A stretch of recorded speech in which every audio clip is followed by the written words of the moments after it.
नमस्कार साथियों, कलाम परिवार में आप सभी का हार्दिक स्वागत है। साथियों, हम पढ़ रहे हैं भारत की राजव्यवस्था या इंडियन पॉलिटी, और इसके अंदर आज हम एक नया टॉपिक पढ़ने वाले हैं जिसका नाम है संसदीय व्यवस्था यानी पार्लियामेंट्री सिस्टम। आज हम क्या पढ़ने वाले हैं? आज हम पढ़ने वाले हैं पार्लियामेंट्री सिस्टम के बारे में पढ़ने वाले हैं। तो देखो साथियों, अभी तक हमने क्या पढ़ा है। अगर हम बात करें भारत के संविधान की, तो भारत का संविधान क्या है? किसी भी देश का जो कॉन्स्टिट्यूशन होता है, उस कॉन्स्टिट्यूशन के अंदर किन की चीज़ों का उल्लेख किया जाता है? कॉन्स्टिट्यूशन के अंदर होता है वैचारिक तत्वों का समावेश। कॉन्स्टिट्यूशन में क्या होता है? वैचारिक तत्वों का समावेश होता है। और कॉन्स्टिट्यूशन में क्या होता है? उस देश की जो संस्थाएं होती है, उस देश की जो संवैधानिक संस्थाएं होती हैं, उन संवैधानिक संस्थाओं के बारे में उल्लेख किया जाता है। अगर हम भारत के संविधान की बात करें या जो हमारा RS मेन का जो सिलेबस लिखा हुआ है उसकी बात करें, तो सिलेबस में इसी प्रकार से लिखा हुआ है। सिलेबस में पहले लिखा हुआ है संविधान के वैचारिक तत्व। संविधान के क्या लिखे हुए हैं? वैचारिक तत्व। और इस वैचारिक तत्वों में हमारे सिलेबस में क्या लिखा हुआ है? इसमें लिखा है हमारी संविधान की जो प्रस्तावना है, प्रीएम्बल है, वो लिखा हुआ है। उसके बाद में क्या लिखा है साथियों? जो फंडामेंटल राइट्स है उसके बारे में लिखा है, DPSP के बारे में लिखा है, और फंडामेंटल ड्यूटीज़ के बारे में लिखा हुआ है। ये हमारे जो संविधान के जो वैचारिक तत्व हैं, इन वैचारिक तत्वों का हमने अध्ययन कर लिया है। उसके बाद में अगर हम सिलेबस में निगाहें डालें, तो सिलेबस में क्या लिखा है कि मेन के सिलेबस में क्या लिखा है? RS मेन में वहाँ पे लिखा है इंस्टीट्यूशनल फ्रेमवर्क, यानी कि संस्थागत फ्रेमवर्क। क्योंकि संविधान क्या है? संविधान के अंदर वैचारिक तत्व भी होते हैं और संविधान में क्या होती हैं? संस्थाएं भी होती हैं। तो सिलेबस भी उसी प्रकार से हमारा डिनोट किया गया है कि हमारे संविधान के कौन से संस्थागत फ्रेमवर्क है। अगर हम संस्थागत फ्रेमवर्क फर्स्ट की बात करें सिलेबस में, तो सिलेबस में क्या लिखा है? पार्लियामेंट्री सिस्टम यानी कि संसदीय व्यवस्था। क्या लिखा हुआ है? पार्लियामेंट्री सिस्टम यानी कि संसदीय व्यवस्था। उसके बाद में बात करें तो प्रेसिडेंट लिखा हुआ है, यानी कि राष्ट्रपति के बारे में हमें जानकारी प्राप्त करनी है। उसके बाद में क्या लिखा है? प्राइम मिनिस्टर यानी कि प्रधानमंत्री। उसके बाद में अगर हम बात करें तो लिखा हुआ है साथियों काउंसिल ऑफ मिनिस्टर यानी कि मंत्री परिषद। किसके बारे में लिखा है? मंत्री परिषद के बारे में लिखा है। और उसके बाद में किससे संबंधित प्रोविजन है? संसद यानी कि पार्लियामेंट से रिलेटेड प्रोविजन किए गए हैं। संसद से रिलेटेड प्रोविजन किए गए हैं। अगर हम प्री की बात करें, RS प्री की बात करें, तो प्री में किस प्रकार से सिलेबस लिखा हुआ है? प्री के अंदर लिखा हुआ है कि इंडियन पॉलिटिकल सिस्टम, भारतीय राज व्यवस्था। क्या लिखा हुआ है? भारतीय राजनीतिक व्यवस्था, पॉलिटिकल सिस्टम। अब देखो साथियों, कोई भी जो व्यवस्था होती है वो व्यवस्था निर्वात में कार्य नहीं करती है। कोई भी अगर व्यवस्था होती है तो व्यवस्था निर्वात में नहीं कार्य करती है, अपितु व्यवस्था क्या होती है? जिस परिदृश्य में वो कार्य करती है उसके वो सामाजिक परिवेश से प्रभावित होती है। वो क्या होती है? वहाँ के आर्थिक परिवेश से प्रभावित होती है, वहाँ के सांस्कृतिक परिवेश से प्रभावित होती हैं। तो सिलेबस में जो व्यवस्था शब्द लिखा हुआ है, इसका तात्पर्य है कि जो हमारी संसद है, वो संसद क्या होने वाली है? हमारी सामाजिक व्यवस्था से, हमारी आर्थिक व्यवस्था से और हमारी सांस्कृतिक व्यवस्था से प्रभावित होने वाली है। तो इंडियन पॉलिटिकल सिस्टम यहाँ पे सिलेबस में क्या लिखा हुआ है? यहाँ पे लिखा है प्रेसिडेंट यानी कि राष्ट्रपति। उसके बाद में अगर हम बात करें प्राइम मिनिस्टर यानी प्रधानमंत्री, काउंसिल ऑफ मिनिस्टर यानी कि मंत्री परिषद, और उसके बाद में बात करें तो संसद के बारे में लिखा हुआ है। कहने का तात्पर्य ये हुआ कि अगर यहाँ और यहाँ के सिलेबस में अगर हम बात करें, कंपैरिजन की बात करें, तो यहाँ पे एक नई चीज ये लिखी हुई है, संसदीय व्यवस्था। यहाँ पे क्या लिखा हुआ है? पार्लियामेंट्री सिस्टम मेन के सिलेबस में लिखा हुआ है, लेकिन प्री के सिलेबस में नहीं लिखा हुआ है। लेकिन फिर भी साथियों, अगर हमें क्या समझना है, अगर भारत की शासन व्यवस्था को समझना है, अगर हमें संसद को समझना है, अगर हमें प्राइम मिनिस्टर को समझना है, काउंसिल ऑफ मिनिस्टर को समझना है और प्रेसिडेंट को समझना है, तो उसके लिए हमें सबसे पहले किसके बारे में पढ़ना पड़ेगा? हमें सबसे पहले ये जानना होगा कि ये संसदीय व्यवस्था क्या है। जो पार्लियामेंट्री सिस्टम है, उस पार्लियामेंट्री सिस्टम का कॉन्सेप्ट क्या है, किस प्रकार ये, इसकी विशेषताएं क्या है, इसके गुण क्या है, इसके अवगुण क्या है, उनको जानना पड़ेगा। तो एक तो साथियों यहाँ से अगर इनके बारे में अगर हमें एनालिसिस के तरीके से जानना है तो भी हमें पार्लियामेंट्री सिस्टम के बारे में जानना होगा। इसके अलावा अगर हम बात करें कि हमारे प्री के सिलेबस में लिख रखा है संविधान की विशेषताएं, क्या लिखा हुआ है साथियों, संविधान की विशेषताएं। तो अगर हमारे संविधान की विशेषता की बात करें तो संसदीय व्यवस्था, हमने जो शासन प्रणाली के अंदर जो संसदीय व्यवस्था अपनाई है, वो संसदीय व्यवस्था क्या है, हमारे संविधान की एक विशेषता है। तो इसीलिए भी हमें क्या करना होगा, पार्लियामेंट्री सिस्टम को पढ़ना होगा। तो आज की जो हम क्लास स्टार्ट करते हैं, वो आज हम पढ़ना स्टार्ट करते हैं साथियों संसदीय व्यवस्था के बारे में, पार्लियामेंट्री सिस्टम के बारे में पढ़ना शुरू करते हैं। अब देखो, अगर हमें पार्लियामेंट्री सिस्टम को पढ़ना है तो कुछ पहले जनरल चीजों को जान लेते हैं। जनरल चीजों को क्या जान लेते हैं कि सरकार क्या होती है, जनरल चीजें जान लेते हैं कि सरकार क्या चीज है। अगर हम बात करें सरकार की तो सैद्धांतिक आधार पर और व्यवहारिक आधार पर इनके बारे में बात कर लेते हैं। सैद्धांतिक आधार पर अगर हम बात करें सैद्धांतिक आधार पर, तो सैद्धांतिक आधार पर हम सरकारों को सरकार के 3 अंग होते हैं। सैद्धांतिक आधारों पर अगर हम बात करें तो सरकारों के कितने अंग होते हैं, सरकार के 3 अंग होते हैं। अर्थात ये हुआ कि 3 अंगों के मिलने से क्या बनती है, सरकार बनती है। 3 अंग कौन कौन से होते हैं, वो 3 अंग होते हैं विधायिका, नंबर 2 पे कार्यपालिका, और नंबर 3 की अगर बात करें तो न्यायपालिका। नंबर 3 पे कौन सा आ जाएगा साथियों, न्यायपालिका। अर्थात ये हुआ, अगर सरकार का शरीर तैयार करना है, अगर हमें सरकार का शरीर तैयार करना है तो सरकार का शरीर तैयार करने के लिए हमें क्या करना होगा, उसके अंदर ये 3 अंग लगाने होंगे। जैसे ही हम ये 3 अंग लगाएंगे तो सरकार का शरीर हम तैयार कर पाएंगे। विधायिका क्या कार्य करती है, लेजिस्लेचर क्या कार्य करती है साथियों, लेजिस्लेचर विधि के निर्माण का कार्य करती है। विधि निर्माण का कार्य किसके द्वारा किया जाता है, विधि निर्माण का कार्य किया जाता है विधायिका के द्वारा। कार्यपालिका क्या करती है, विधि को लागू करने का कार्य करती है। कार्यपालिका विधि को लागू करने का या एग्जीक्यूट करने का कार्य करती है। उसके बाद में न्यायपालिका क्या करती हैं, अगर विधि के निर्माण के दौरान या विधि के लागू के दौरान अगर किसी भी प्रकार का विवाद उत्पन्न होता है तो उन विवादों का क्या करती है, न्यायपालिका समाधान करती है, विवादों का समाधान करती है।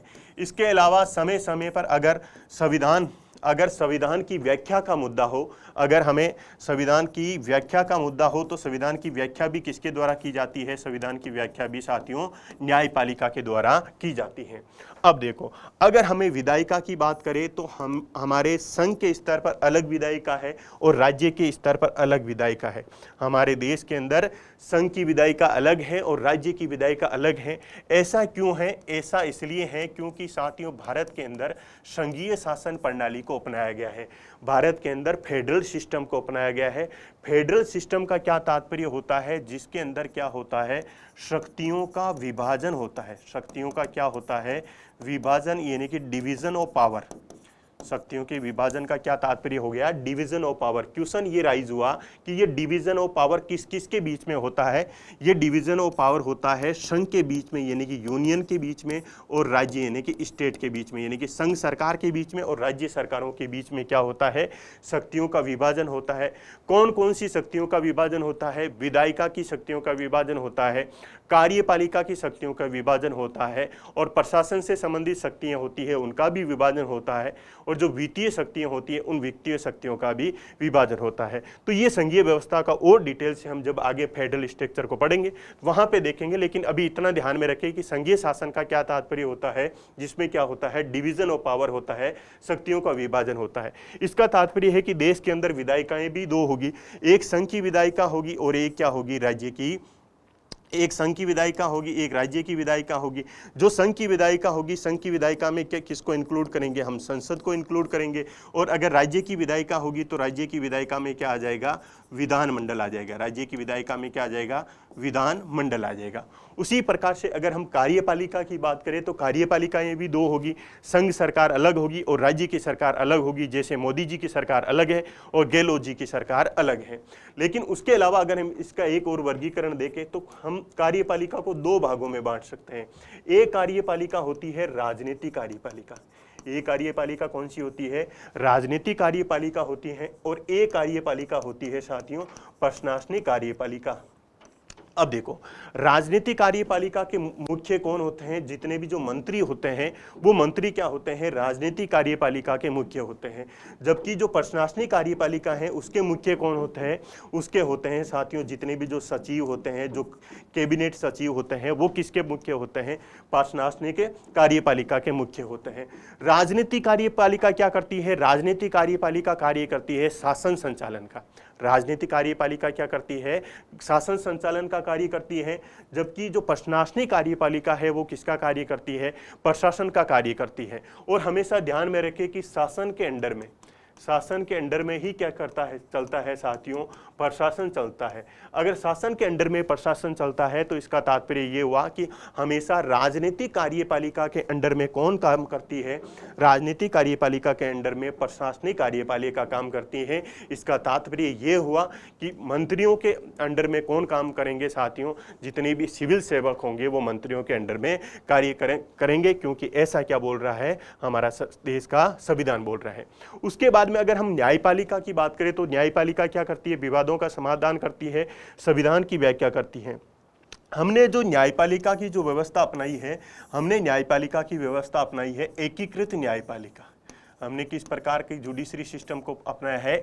इंटीग्रेटेड जुडिशरी सिस्टम को अपनाया गया है, एकीकृत न्यायपालिका को अपनाया है। एकीकृत न्यायपालिका का तात्पर्य क्या हुआ कि हमारे सर्वोच्च स्तर पर कौन सा कोर्ट होगा? सुप्रीम कोर्ट होगा। उसके बाद में राज्यों के स्तर पर कौन सा कोर्ट होगा? हाई कोर्ट होंगे। और देश के अंदर वर्तमान समय में 25 हाई कोर्ट हैं। और उसके बाद में जिला स्तर पर क्या होंगे साथियों? लोअर कोर्ट होंगे। और ये तीनों कोर्ट क्या होंगे? एकीकृत रूप में ऐसे जुड़े होंगे। एकीकृत रूप में क्या होंगे साथियों? जुड़े होंगे। जिस प्रकार से हमने देखा कि संघ की विधायिका अलग है, राज्य की विधायिका अलग है, लेकिन यहाँ पे ऐसा नहीं है। यहाँ पे राज्य की न्यायपालिका अलग नहीं है और संघ की न्यायपालिका अलग नहीं है, अपितु क्या है? राज्य और संघ की न्यायपालिका एक ही है, अर्थात ये आपस में क्या हुए हैं? जुड़े हुए हैं। इसीलिए हमारे देश के अंदर किस प्रकार की न्यायपालिका को अपनाया गया है? हमारे देश में साथियों एकीकृत न्यायपालिका को अपनाया गया है, इंटीग्रेटेड जुडिशरी सिस्टम को अपनाया गया है। तो ये तो हमने देखा सैद्धांतिक आधार पर सरकारों के कितने अंग होते हैं, या सैद्धांतिक आधारों पर जो हम सरकार को समझते हैं। तो सैद्धांतिक आधार पर सरकार का क्या तात्पर्य? कितने अंग होते हैं? 3 अंग होते हैं। एक होता है विधायिका, दूसरा होता है कार्यपालिका और तीसरा क्या होता है? न्यायपालिका। अब अगर हम व्यवहारिक पक्ष की बात करें, अगर हम किसकी बात करें? सरकारों के व्यवहारिक पक्ष, यानी कि जो हम सरकार का व्यवहारिक पक्ष देखते हैं हमारे जीवन के अंदर, उसके अंदर किस किस को सम्मिलित किया जाता है? व्यवहारिक पक्ष में सरकार का तात्पर्य होता है साथियों काउंसिल ऑफ मिनिस्टर्स। व्यवहारिक पक्ष में सरकार का तात्पर्य होता है मंत्री परिषद। क्या होता है? मंत्री परिषद। और इस मंत्री परिषद में कौन कौन सम्मिलित होते हैं? इस मंत्री परिषद में सम्मिलित होते हैं पीएम, इस मंत्री परिषद में सम्मिलित होते हैं कैबिनेट, और इस मंत्री परिषद के अंदर सम्मिलित कौन होते हैं? इस मंत्री परिषद में सम्मिलित होते हैं राज्य मंत्री, जिनके पास में क्या हो? स्वतंत्र प्रभार हो। और उसके अंदर क्या हो सकते हैं? केवल राज्य मंत्री। और उसके बाद में कौन से मंत्री साथियों? उप मंत्री। ये किसके अंदर सम्मिलित होते हैं? ये होते हैं काउंसिल ऑफ मिनिस्टर्स के अंदर सम्मिलित होते हैं। और जो सरकार होती है उस सरकार का जो व्यवहारिक पक्ष होता है, सरकार के व्यवहारिक पक्ष में के कौन आते हैं? काउंसिल ऑफ मिनिस्टर्स आते हैं। एक बार इन मंत्रियों के बारे में थोड़ा देख लेते हैं कि कैबिनेट मंत्री का क्या तात्पर्य होता है। देखो, कैबिनेट मंत्री वो मंत्री होता है, अगर मान लीजिए हम इसको ए नाम दें, कैबिनेट मंत्री वो मंत्री होता है जिसको क्या दिया जाता है? कोई मंत्रालय होता है और वो मंत्रालय का क्या होता है? मुख्य होता है। जैसे अगर मान लीजिए गृह मंत्रालय है, तो गृह मंत्रालय के जो मुखिया हैं या जो अध्यक्ष हैं, वो अध्यक्ष कौन है? अमित शाह है। तो अमित शाह क्या हो गए साथियों? किस प्रकार के मंत्री हो गए? कैबिनेट मंत्री। तो कैबिनेट मंत्री क्या होता है? अपने मंत्रालय का प्रमुख होता है या अपने मंत्रालय का क्या होता है? अध्यक्ष होता है। और वो स्वतंत्र रूप से क्या करता है? उस मंत्रालय की जो गतिविधियां होती है उन गतिविधियों को संचालित करने का प्रयास करता है। उसके बाद में अगर हम बात करें राज्य मंत्री, राज्य मंत्री जिसके पास में क्या हो? स्वतंत्र प्रभार हो, स्वतंत्र प्रभार। अब देखो, जो हमारे देश के अंदर जो मंत्रालय होते हैं उन मंत्रालयों को भी अच्छे रूप में संचालित करने के लिए उसको क्या कर दिया जाता है साथियों? अनेक विभागों के अंदर विभाजित कर दिया जाता है। जैसे गृह मंत्रालय है तो गृह मंत्रालय के अंदर एक साथियों एक विभाग है राजभाषा से संबंधित। किससे संबंधित है? राजभाषा से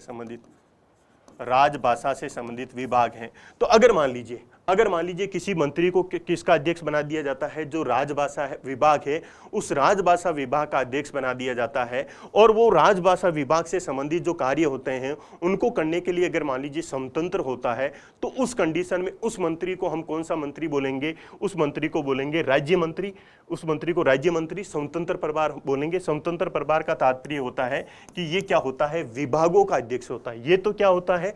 मंत्रालय का अध्यक्ष होता है। ये उसके अंदर जो विभाग चलते हैं उस विभागों का अध्यक्ष है, और स्वतंत्र रूप से कार्य करने के लिए क्या होता है? स्वतंत्र रूप से कार्य कर सकता है। तो इसके अलावा जो कैबिनेट मंत्री है, उस कैबिनेट मंत्री के अधीन कौन होते हैं? उसी मंत्री के अधीन कार्य कौन करते हैं? ये राज्य मंत्री कार्य करता है। उसके बाद में अगर तीसरे नंबर मंत्री की बात करें, सी की बात करें, तो सी में क्या हो जाएगा साथियों? राज्य मंत्री। ये राज्य मंत्री क्या होगा? ए और बी, ये ए और बी दोनों के अंडर में कार्य करेगा जो राज्य मंत्री होगा।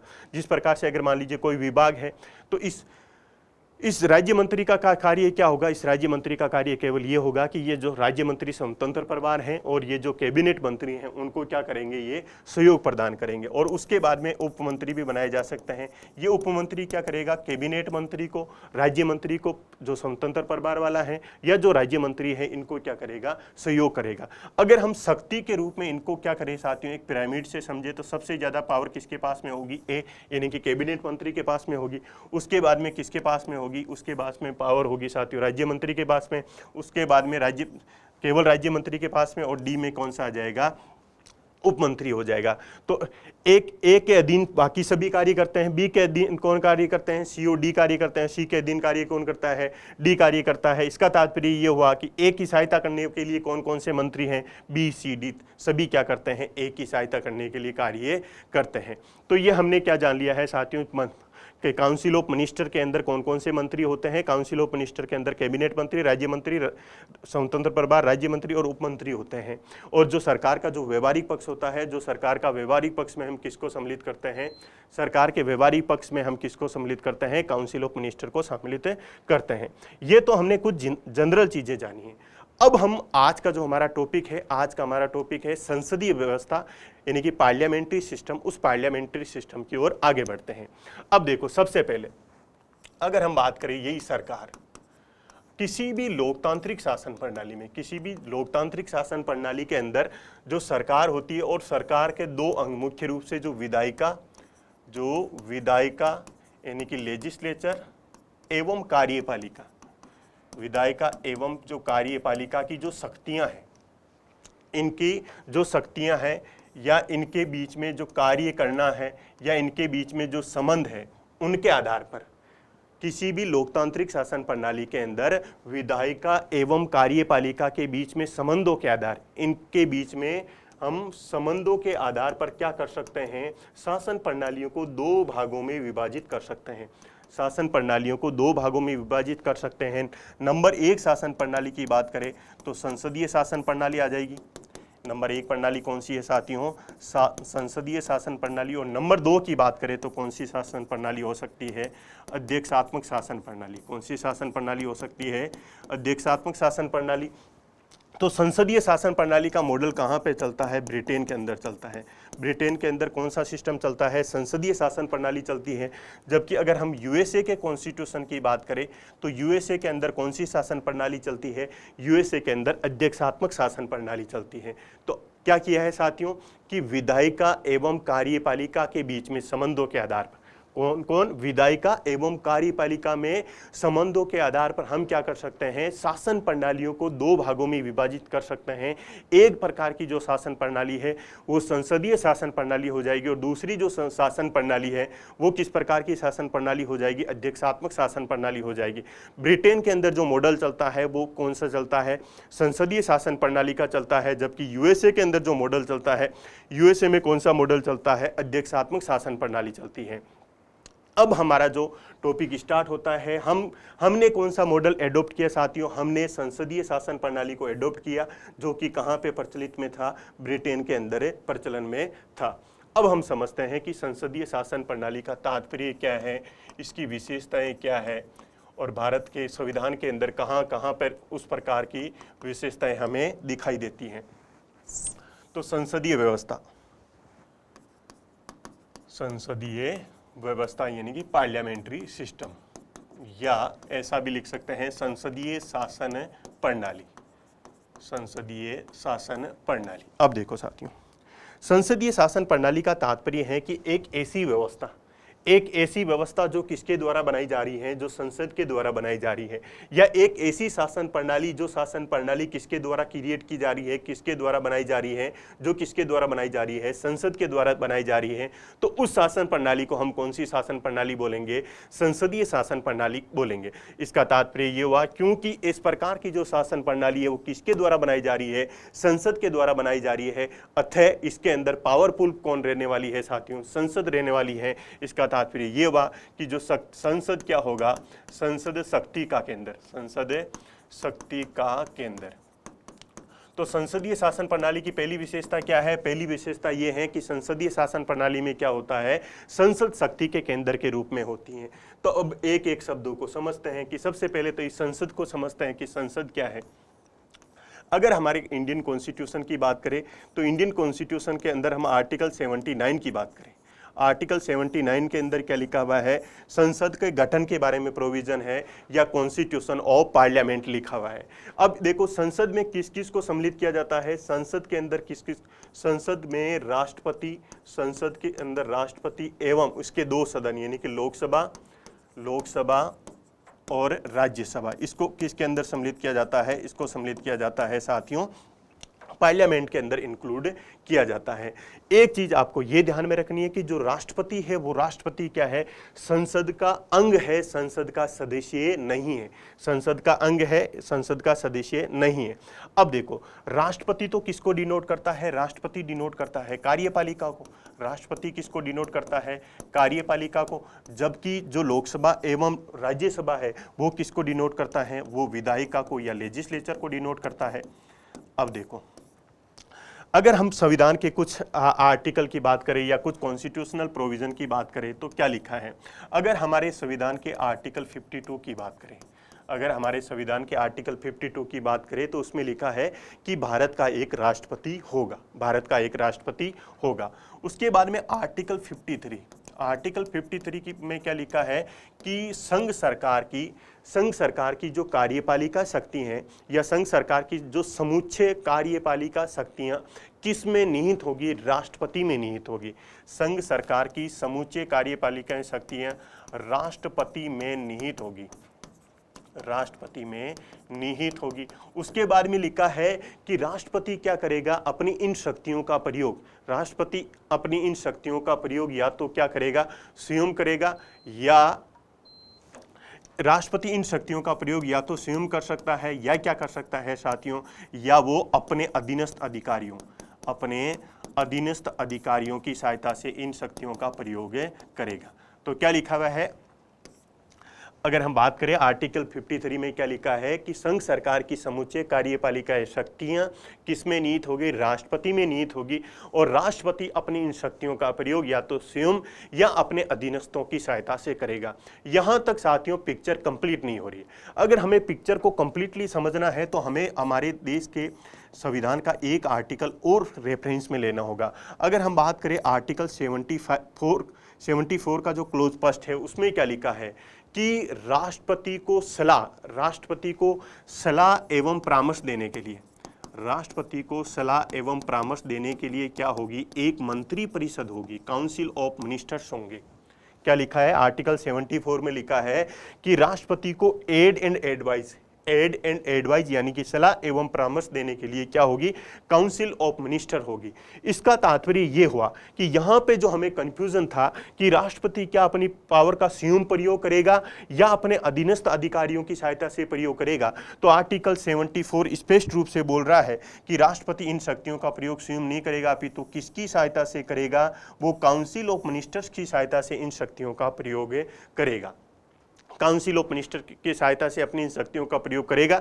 तो इसका तात्पर्य ये हुआ कि यहाँ पे एक कॉन्सेप्ट ये निकल रहा है, एक कॉन्सेप्ट ये आ रहा है कि राष्ट्रपति के अंदर हमारे देश के जो राष्ट्रपति हैं उन राष्ट्रपति के पास में वास्तविक शक्तियाँ नहीं है, राष्ट्रपति के पास में वास्तविक शक्तियाँ नहीं है, अपितु वास्तविक शक्तियाँ किसके पास में हैं? वास्तविक शक्तियाँ हैं काउंसिल ऑफ मिनिस्टर्स के पास में। हमारे देश में शासन संचालन की जो वास्तविक शक्तियां हैं वो वास्तविक शक्तियां तो है काउंसिल ऑफ मिनिस्टर्स के पास में, जबकि राष्ट्रपति के पास में केवल क्या है साथियों, संवैधानिक शक्तियां हैं। केवल क्या है, संवैधानिक शक्तियां हैं। तो एक चीज तो हमने ये समझ लिया है कि राष्ट्रपति के बारे में हमने क्या पढ़ लिया है, आर्टिकल 52 पढ़ लिया है, आर्टिकल 53 पढ़ लिया है, आर्टिकल 74 पढ़ लिया है। उसके बाद में देखो साथियों, लोकसभा एवं राज्यसभा, लोकसभा एवं राज्यसभा किसको डिनोट कर रही हैं, विधायिका को। ये कौन सी संस्था है, विधि निर्माण की संस्थाएं हैं। अब अगर हम आर्टिकल 79 को देखें तो 79 ये बोल रहा है कि संसद के अंदर को कौन कौन सम्मिलित होंगे, संसद के अंदर एग्जीक्यूटिव भी सम्मिलित होगी और संसद के अंदर लेजिस्लेचर भी सम्मिलित होंगी। इसका तात्पर्य ये हुआ कि भारत का जो संविधान है उसके अंदर कार्यपालिका और विधायिका, कार्यपालिका और विधायिका के बीच में क्या है साथियों, शक्तियों का सम्मिलन है, शक्तियों का जुड़ाव है, फ्यूजन ऑफ पावर है, अर्थात इन दोनों की शक्तियां आपस में जुड़ी हुई हैं। आर्टिकल 79 ये बोल रहा है कि हमारे कॉन्स्टिट्यूशन में क्या है कि 79 में क्या सम्मिलित है, एग्जीक्यूटिव भी शामिल है और लेजिस्लेचर भी शामिल है। इसका तात्पर्य ये हुआ कि हमारे देश के अंदर विधायिका एवं कार्यपालिका की शक्तियां आपस में जुड़ी हुई हैं, अर्थात हमारे देश में क्या है, शक्तियों का सम्मिलन है, शक्तियों का सम्मिलन या फ्यूजन ऑफ पावर, क्या बोल सकते हैं इसको, fusion of power, fusion of power. तो अगर हम बात करें संसदीय शासन प्रणाली की नंबर विशेषता 2 की, नंबर 1 संसदीय प्रणाली में क्या होगा, संसद शक्ति के केंद्र के रूप में होगा। अगर नंबर 2 की बात करें तो संसदीय शासन प्रणाली में क्या होता है, विधायिका की शक्तियां और कार्यपालिका की शक्तियों के बीच में जुड़ाव होता है, उनके बीच में क्या होता है, फ्यूजन होता है। अर्थात संसदीय शासन प्रणाली की नंबर 2 विशेषता यह है कि इसमें क्या होगा, शक्तियों का सम्मिलन होगा। तो अभी तक हमने ये देखा है कि संसद में कौन कौन सम्मिलित है, संसद में कार्यपालिका भी सम्मिलित है और विधायिका भी सम्मिलित है। अब हम इसको देखते हैं कि संसद किस प्रकार से शक्ति के केंद्र के रूप में है, शक्ति के केंद्र के रूप में संसद किस प्रकार से। तो संसद शक्ति के केंद्र के रूप में, केंद्र के रूप में अभी हम साथियों जो पार्लियामेंट्री फॉर्म ऑफ गवर्नमेंट है, उस पार्लियामेंट्री फॉर्म ऑफ गवर्नमेंट का जो कॉन्सेप्चुअल पार्ट है, कॉन्सेप्चुअल पार्ट को पढ़ रहे हैं। तो इन चीज़ों को आप धीरे धीरे समझने का प्रयास कीजिए। तो संसद शक्ति के केंद्र के रूप में कैसे हैं, अगर हम बात करें हमारे देश की जो प्रियम्बल है, जो प्रस्तावना है, वो प्रस्तावना क्या बोलती है कि हमने किस प्रकार की शासन प्रणाली अपनाई है, हमने लोकतांत्रिक शासन प्रणाली अपनाई है। और लोकतांत्रिक शासन प्रणाली में जो शक्तियां होती हैं वो शक्तियां किसके पास में होती है, जनता के पास में होती हैं। और हमारी जो प्रियम्बल भी बोल रही है कि हम भारत के लोग, हम भारत के लोग, इसका तात्पर्य है कि जो हमारा देश में जो शासन चलेगा किनका चलेगा, हम भारत के लोगों को चलेगा, हम भारत के लोग। अब देखो साथियों, क्या 130 करोड़ देशवासी कहीं पे एक स्थान पे बैठ के कानून बना सकते हैं क्या 130 करोड़ देशवासी मिलकर सरकार चला सकते हैं क्या? तो एक साथ इतनी जनसंख्या शासन व्यवस्था का संचालन नहीं कर सकती है। तो इसका तात्पर्य है कि हमें कोई ना कोई वैकल्पिक मार्ग ढूंढना होगा। तो उसके लिए हमें क्या करते हैं, कोई ना कोई वैकल्पिक मार्ग देखते हैं। तो अगर 130 करोड़ देशवासी क्या नहीं कर सकते हैं, शासन संचालन एक साथ नहीं कर सकते हैं, तो ये क्या करे, अपनी शक्तियों को किसी अपने जनप्रतिनिधि को डिलीवर कर दे और फिर वो जनप्रतिनिधि क्या करने का प्रयास करे साथियों, शासन करने का कार्य करे। एक मार्ग ये भी हो सकता है। तो उसके लिए हम क्या करते हैं कि हम भारत के लोग क्या करते हैं, अपनी जो शक्तियां होती है वो उन शक्तियों को किसको डिलीवर करते हैं, जनप्रतिनिधियों को।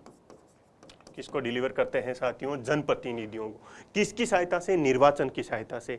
हम निर्वाचन की सहायता से हम भारत के लोग क्या करते हैं, अपनी शक्तियों को डेलीगेट करते हैं, अपनी शक्तियों को क्या करते हैं, प्रत्यानियोजित करते हैं। क्या करते हैं, प्रत्यानियोजित करते हैं या ट्रांसफर करते हैं। किसको ट्रांसफर करते हैं, अपने जनप्रतिनिधियों को ट्रांसफर करते हैं। और ये जनप्रतिनिधि क्या करते हैं साथियों, ये जाके बैठते हैं संसद में। ये कहाँ पे बैठते हैं, संसद में बैठते हैं। तो संसद में ये लोग कुछ लोकसभा में भी चले जाएंगे और कुछ कहाँ पे चले जाएंगे साथियों, राज्यसभा में चले जाएंगे। अगर यहाँ पे हम जो रेफरेंस के रूप में मुख्य रूप से जो यूज लेंगे वो किसके रूप में यूज लेंगे साथियों, लोकसभा को यूज में लेंगे। तो अगर हम बात करें तो फिर जो लोकसभा के अंदर, जो सदन लोकसभा के अंदर जो राजनीतिक पार्टी लोकसभा के अंदर क्या होगी, बहुमत में होगी, तो बहुमत वाली पार्टी क्या करेगी, सरकार बना लेगी। जो बहुमत दल है वो बहुमत दल क्या करेगा, सरकार का गठन कर लेगा। बहुमत दल क्या कर लेगा, सरकार का गठन कर लेगा। और जो अल्पमत पार्टी है, जो अल्पमत में है, वो क्या करेगी साथियों, विपक्ष के रूप में बैठ के कार्य करेगी, अर्थात वो जो सत्ता पक्ष है उस पर हमेशा निगरानी रखने का प्रयास करेगी। क्या हमने वेन डायग्राम, हमने क्या चार्ट बनाया है कि जो भारत के लोग हैं वो भारत के लोग क्या करते हैं, अपनी विल को, अपनी इच्छा को, अपनी शक्ति को किसको ट्रांसफर करते हैं, जनप्रतिनिधियों को ट्रांसफर करते हैं। सिंपल भाषा में समझे कि हम वोट की सहायता से क्या करते हैं साथियों, वोट की सहायता से हम हमारी जो शक्ति है या जो हमारी इच्छा है वो हमने हमारे जो एमएलएज हैं, हमारे जो एमपीज हैं उनको ट्रांसफर कर दी है। वो एमपीज जाके कहाँ पे बैठते हैं, संसद में बैठते हैं। यानी मुख्य रूप से यहाँ पे समझने के लिए मान लो कि लोकसभा में जाके बैठेंगे, तो लोकसभा में जाके बैठेंगे तो वो लोकसभा में क्या होगा साथियों, जो राजनीतिक पार्टी क्या होगी, बहुमत में होगी, वो क्या करेगी, सरकार का गठन कर लेगी। और जो राजनीतिक पार्टी किस में होगी, अल्पमत में होगी, वो कहाँ पे जाके बैठ जाएगी, विपक्ष में बैठ जाएगी। अब देखो, जो बहुमत के अंदर जो पार्टी बनी है, जो सरकार बनी, ये सरकार क्या होगी, सामूहिक रूप से, ये सरकार क्या होगी, सामूहिक रूप से लोकसभा के प्रति उत्तरदायी होगी। सामूहिक रूप से उत्तरदायित्व किसके प्रति होगी, सामूहिक रूप से लोकसभा के प्रति उत्तरदायी होगी। और जो ये हमारे जनप्रतिनिधि है, ये जनप्रतिनिधि किसके प्रति उत्तरदायी होंगे, ये भारत की जनता के प्रति क्या होंगे, उत्तरदायी होंगे। इसका तात्पर्य क्या हुआ कि सत्ता का फ्लो तो ऐसे हो रहा है कि जनता ने सत्ता दी जनप्रतिनिधियों को, और जनप्रतिनिधियों ने सत्ता किसको दे दी, कार्यपालिका को या सरकार को दे दी।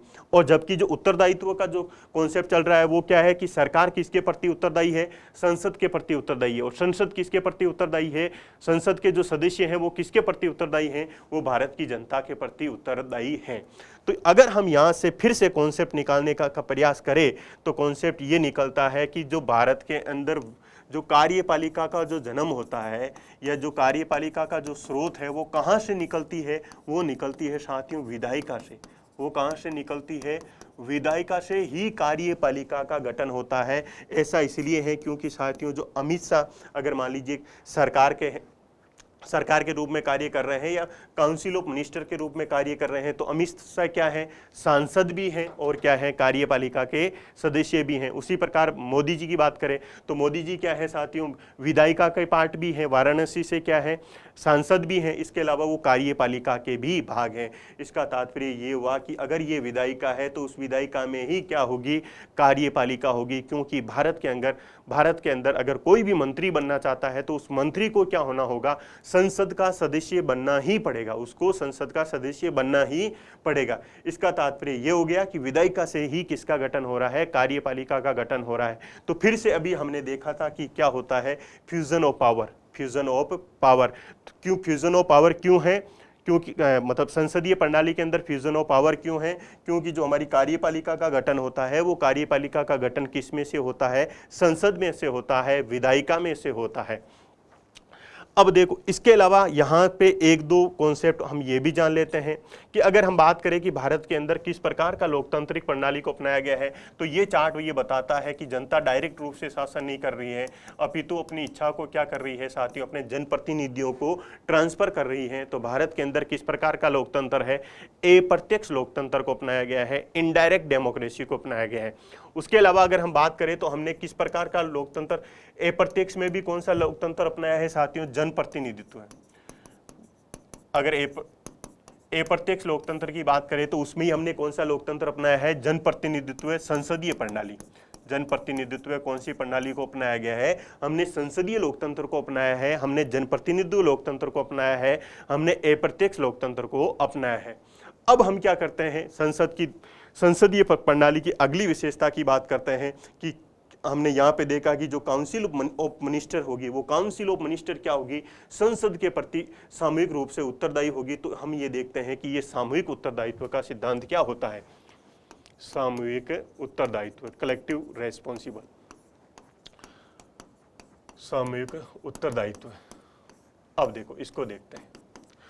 सबसे पहले तो हम ये देख लेते हैं कि काउंसिल ऑफ जो मिनिस्टर्स हैं, अगर हम बात करें संसदीय शासन प्रणाली की, संसदीय शासन प्रणाली की जो सबसे महत्वपूर्ण विशेषता होती है, वो सबसे महत्वपूर्ण विशेषता क्या होती है साथियों? संसदीय शासन प्रणाली में सामूहिक उत्तरदायित्व के सिद्धांत की पालना की जाती है। कौन से सिद्धांत की पालना की जाती है? सामूहिक उत्तरदायित्व के सिद्धांत की पालना की जाती है। तो सामूहिक रूप से कौन उत्तरदायी होंगे? सामूहिक रूप से कौन उत्तरदायी होंगे? तो सामूहिक रूप से उत्तरदायी होंगे जो कार्यपालिका के जो सदस्य हैं, अर्थात जो काउंसिल ऑफ मिनिस्टर्स हैं। जो काउंसिल ऑफ मिनिस्टर्स हैं वो क्या होंगे? सामूहिक रूप से उत्तरदायी होंगे। काउंसिल ऑफ मिनिस्टर्स के अंदर हम किस किस को सम्मिलित कर सकते हैं? पीएम इसके अंदर आ जाएगा साथियों, और कैबिनेट मंत्री, राज्य मंत्री, स्वतंत्र प्रभार राज्य मंत्री और उप मंत्री, ये सभी किसके अंदर आ जाएंगे? काउंसिल ऑफ मिनिस्टर्स के अंदर आ जाएंगे। उसके बाद में कि ये किसके प्रति उत्तरदायी होंगे? किसके प्रति उत्तरदायी होंगे? तो ये किसके प्रति उत्तरदायी होंगे? ये होंगे लोकसभा के प्रति। ये किसके प्रति उत्तरदायी होंगे? लोकसभा के प्रति उत्तरदायी होंगे। अगर हम बात करें हमारे इंडिया के कॉन्स्टिट्यूशन की आर्टिकल 75 का जो क्लोज 3 है, उसके अंदर ये लिखा है कि जो हमारी मंत्री परिषद है वो मंत्री परिषद क्या होगी? सामूहिक रूप से। मंत्री परिषद क्या होगी? सामूहिक रूप से क्या होगी? सामूहिक रूप से लोकसभा के प्रति उत्तरदायी होगी। इसका तात्पर्य है कि ये आर्टिकल साथियों केवल इंफॉर्मेशन नहीं दे रहा है, ये आर्टिकल आपको ये बता रहा है कि हमारे देश के अंदर कौन सी शासन प्रणाली को अपनाया गया है? संसदीय शासन प्रणाली को अपनाया गया है। संसदीय शासन प्रणाली को इसलिए अपनाया गया है क्योंकि संसदीय शासन प्रणाली में की सबसे मुख्य विशेषता क्या होती है? सामूहिक उत्तरदायित्व का सिद्धांत अपनाया जाता है। उसी प्रकार से अगर हम 164 क्लोज 2 यानी कि 164 का जो क्लोज 2 है उसमें को बात की जाए तो जो राज्य की मंत्री परिषद होती है, वो राज्य की मंत्री परिषद क्या होती है? वो राज्य विधानसभा के प्रति उत्तरदायी होती हैं। अर्थात जो निम्न सदन होते हैं उन निम्न सदन के प्रति क्या होते हैं? उत्तरदायी होते हैं, क्योंकि इनका गठन किसके द्वारा किया जाता है? इनका गठन लोकसभा के द्वारा किया जाता है। और अगर राज्य की मंत्री परिषद की बात करें तो राज्य की मंत्री परिषद का गठन किसके द्वारा किया जाता है? उसका गठन विधानसभा के द्वारा किया जाता है। तो जिनसे वो बने हुए हैं उनके प्रति वो क्या होंगे? सामूहिक रूप से उत्तरदायी होंगे। अब देखो, अगर हमें प्री के अंदर हमें लिखना है तो प्री में हम यही लिखेंगे, हम प्री के अंदर हमें क्या मानना है कि ये लोकसभा के प्रति उत्तरदायी होंगे और ये किसके प्रति उत्तरदायी होंगे? विधानसभा के प्रति उत्तरदायी होंगे। लेकिन ऑप्शन में अगर लोकसभा और विधानसभा नहीं दे रखा है, अर्थात केवल संसद दे रखा है, तो फिर केवल संसद वाला ऑप्शन भी क्या हो जाएगा? सही हो जाएगा। अब देखो इसका तात्पर्य क्या है? सबसे मुख्य रूप से ये जानते हैं कि सामूहिक रूप से उत्तरदायित्व जो चीज है उसका मीनिंग क्या है। नंबर एक ये है कि देश के अंदर शासन संचालन के लिए जितने भी जो डिसीजन लिए जाएंगे, देश के अंदर शासन संचालन के लिए जितने भी जो डिसीजन लिए जाएंगे, जो निर्णय लिए जाएंगे, वो क्या लिए जाएंगे साथियों? सामूहिक रूप से लिए जाएंगे। वो क्या लिए जाएंगे? निर्णय हमेशा सामूहिक रूप से लिए जाएंगे। और ये निर्णय किसके द्वारा लिए जाएंगे? काउंसिल ऑफ मिनिस्टर के द्वारा लिए जाएंगे। एक व्यक्ति के द्वारा निर्णय नहीं लिया जाएगा, अपितु निर्णय सामूहिक रूप से लिया जाएगा, काउंसिल ऑफ मिनिस्टर्स के द्वारा लिया जाएगा। सैद्धांतिक पक्ष साथियों यही है। लेकिन अगर हम व्यवहारिक पक्ष की बात करें तो व्यवहारिक पक्ष में क्या होता है कि कुछ जो कैबिनेट मंत्री होते हैं वो कैबिनेट मंत्री ही क्या मिलकर क्या कर लेते हैं? निर्णय ले लेते हैं। सैद्धांतिक पक्ष क्या बोलता है कि देश के अंदर शासन संचालन से जितने भी जो निर्णय हैं वो किसके द्वारा लिए जाएंगे? काउंसिल ऑफ मिनिस्टर के द्वारा लिए जाएंगे। लेकिन व्यवहारिक पक्ष की अगर बात करें तो व्यवहार में जो कैबिनेट के जो मंत्री होते हैं वो कैबिनेट के मंत्री ही क्या कर लेते हैं साथियों? निर्णय ले लेते हैं। उसके बाद में अगर एक बार निर्णय कैबिनेट के द्वारा ले लिया गया या जो मंत्री परिषद है उस मंत्री परिषद के द्वारा ले लिया गया तो कोई भी जो मंत्री परिषद का सदस्य है वो सार्वजनिक रूप में यानी कि पब्लिक क्षेत्र के अंदर उस निर्णय से असहमति प्रकट नहीं कर सकता है। अगर काउंसिल ऑफ मिनिस्टर के द्वारा या कुछ कैबिनेट मंत्रियों के द्वारा क्या कर लिया गया है, किसी भी प्रकार का शासन संचालन के संबंध में किसी भी प्रकार का निर्णय ले लिया गया है, तो उसके बाद में कोई भी काउंसिल ऑफ मिनिस्टर्स का जो सदस्य है वो उस निर्णय से सार्वजनिक रूप में क्या नहीं कर सकता है? असहमति व्यक्त नहीं कर सकता है। अगर मान लीजिए वो उस निर्णय से असहमत नहीं होता है, उस निर्णय से सहमत नहीं होता है, तो उस कंडीशन में वो क्या कर सकता है? त्याग पत्र भी दे सकता है।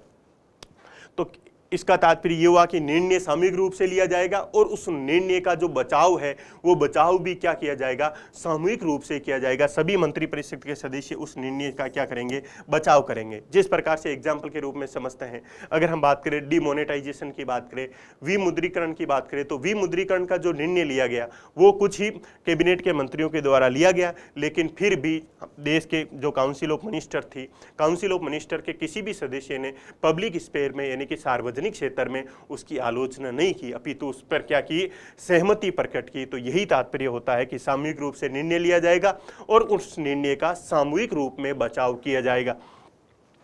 उसके बाद में अगर हम बात करें तो अविश्वास प्रस्ताव, अविश्वास प्रस्ताव, इसका तात्पर्य यह होता है कि जो हमारी जो काउंसिल ऑफ मिनिस्टर्स होती है, जो सरकार होती है, वो सरकार तब तक कार्य करती रहती है जब तक लोकसभा को उस पर क्या हो साथियों, विश्वास हो, जब तक लोकसभा को सरकार पे विश्वास हो। अगर मान लीजिए लोकसभा को सरकार के प्रति विश्वास नहीं रहा है तो उस कंडीशन में वो क्या करती है, लोकसभा क्या करती है, सरकार के विरुद्ध क्या लेके आ सकती है, अविश्वास प्रस्ताव लेके आ सकती है। और जैसे ही अविश्वास प्रस्ताव पारित होगा तो सरकार क्या हो जाएगी साथियों, चली जाएगी और उसके स्थान पर दूसरी सरकार का गठन करना होगा। तो अगर मान लीजिए लोकसभा में अविश्वास प्रस्ताव पारित हो जाता है, उस कंडीशन में क्या होता है, पूरी सरकार चली जाती है, यानी कि वो सामूहिक रूप में क्या होंगे साथियों, चले जाएंगे। इसका तात्पर्य ये हुआ कि जो हमारी जो सरकार है यानी कि जो काउंसिल ऑफ मिनिस्टर के जो सदस्य हैं वो साथ साथ तैरते हैं और साथ साथ डूबते हैं। साथ साथ तैरने का तात्पर्य हुआ कि सभी मिलकर क्या करते हैं, सरकारों का संचालन करते हैं, और अगर उनके विरुद्ध क्या हो गया, अविश्वास प्रस्ताव हो गया, तो उस कंडीशन में सभी क्या हो जाएंगे, चले जाएंगे, अर्थात सभी क्या हो जाएंगे साथियों, डूब जाएंगे। उसके अलावा अगर मान लीजिए संसद के अंदर कार्रवाई चल रही है, संसद में क्या हो रही है, कार्रवाई चल रही है, और किसी एक मंत्री के विरुद्ध अगर मान लीजिए क्या हो जाता है, मतदान हो जाता है। एग्जाम्पल के रूप में समझिए बजट सेशन चल रहा है और मान लीजिए बजट प्रस्तुत किया जा रहा है और उसमें से कोई वित्त मंत्री द्वारा एक मांग की जाती है और उस मांग को पारित नहीं किया जाता है, अर्थात ये हुआ कि उस मंत्री के विरुद्ध में क्या हो गया है, मतदान हो गया है। तो उस कंडीशन में एक मंत्री के अगर विरुद्ध में मतदान हो गया तो इसका तात्पर्य ये माना जाएगा कि लोकसभा को अब सभी मंत्रियों पर विश्वास नहीं रहा है। उस कंडीशन में जो लोकसभा है वो क्या करेगी साथियों, अविश्वास प्रस्ताव लेके आ जाएगी और पूरी सरकार को क्या कर सकती है, समाप्त कर सकती है, सब सरकार को क्या कर सकती है, ध्वस्त कर सकती है। तो इसीलिए इसमें क्या माना जाता है कि सामूहिक उत्तरदायित्व है। किसी भी लोकतांत्रिक शासन प्रणाली के अंदर उत्तरदायित्व की भावना होती है, लेकिन यहाँ पे जो विशेषण लगा हुआ है, विशेषण कौन सा है, सामूहिक लगा हुआ है। सामूहिक लगा होने का तात्पर्य है कि निर्णय सामूहिक रूप से लिया जाएगा, उस निर्णय का बचाव भी सामूहिक रूप से किया जाएगा, और जो अविश्वास प्रस्ताव है वो सभी मंत्रियों के विरुद्ध आएगा। और अगर एक मंत्री के विरुद्ध अगर मतदान हो जाता है तो उसके बाद में ये मान लिया जाएगा कि पूरी मंत्री परिषद पर लोकसभा को क्या नहीं रहा है, विश्वास नहीं रहा है, तो पूरी मंत्री परिषद पर क्या लेके आया जा सकता है, अविश्वास प्रस्ताव लेके आया जा सकता है। तो सामूहिक रूप से होने का तात्पर्य है कि जो मंत्री परिषद होती है वो साथ साथ तैरती है, अर्थात साथ साथ शासन संचालन का कार्य करती है और साथ साथ क्या होती है, डूबती है। ये हमने समझ लिया सामूहिक उत्तरदायित्व की विशेषता को। उसके बाद में इसमें क्या चलता है साथियों, एक प्रतिदिन का उत्तरदायित्व का कॉन्सेप्ट और है। प्रतिदिन उत्तरदायित्व, प्रतिदिन का उत्तरदायित्व, प्रतिदिन का उत्तरदायित्व का क्या तात्पर्य है उसको भी देख लेते हैं। सबसे पहले तो कि प्रतिदिन का उत्तरदायित्व कैसे सुनिश्चित किया जाता है, कैसे सुनिश्चित किया जाता है।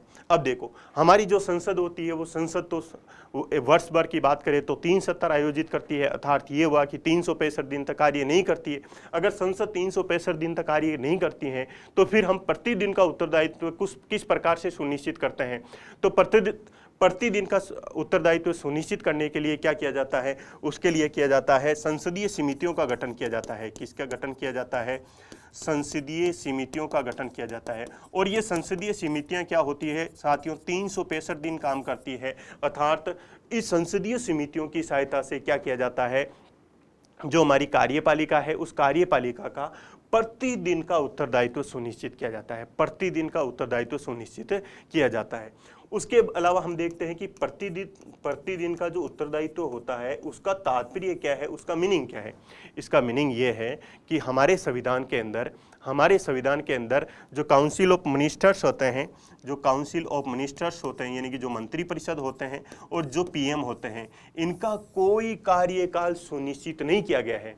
हमारे संविधान में मंत्री परिषद एवं प्रधानमंत्री का कोई कार्यकाल सुनिश्चित नहीं किया गया है।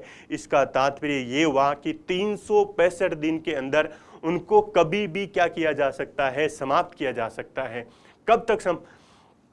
कब समाप्त किया जाएगा? तब समाप्त किया जा सकता है जब लोकसभा को क्या ना रहे, मंत्रियों में विश्वास नहीं रहे, अर्थात जब लोकसभा को ये लगे कि इन मंत्री परिषद का गठन हमने जिन उद्देश्यों के लिए किया गया था उन उद्देश्यों का संचालन अगर इनके द्वारा अच्छे से नहीं किया जा रहा है, तो उस कंडीशन में लोकसभा क्या लेके आ सकती है, उनके विरुद्ध में क्या लेके आ सकती है, अविश्वास प्रस्ताव लेके आ सकती है और उसको क्या कर सकती है साथियों, समाप्त कर सकती है। तो संसदीय शासन प्रणाली की एक विशेषता ये भी हो गई कि यहाँ पे क्या होता है, प्रतिदिन का उत्तरदायित्व होता है। इसका तात्पर्य है कि सरकारों को 365 दिन दौड़ना पड़ता है, उनको समय समय पर संसदीय समितियों को अपनी रिपोर्ट देनी पड़ती है, सरकारों को समय समय पर मीडिया में बताना पड़ता है और ग्राउंड लेवल पर उनको कार्य करना पड़ता है।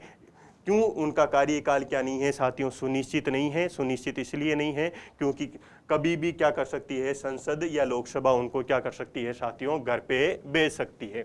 उसके बाद में जो संसदीय शासन की अगली विशेषता है वो है कैबिनेट शासन।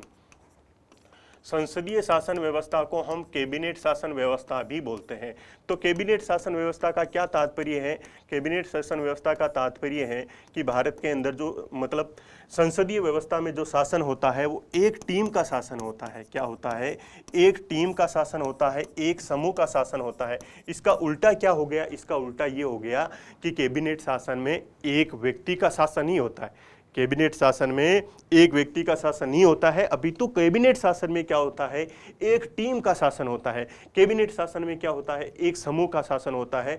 तो पूरी टीम मिलकर क्या करती है साथियों, कार्य करती है। जिस प्रकार से इंडिया की जो क्रिकेट टीम है वो क्रिकेट टीम पूरी मिलकर 11 खिलाड़ी मिलकर क्या करते हैं साथियों, खेल खेलते हैं।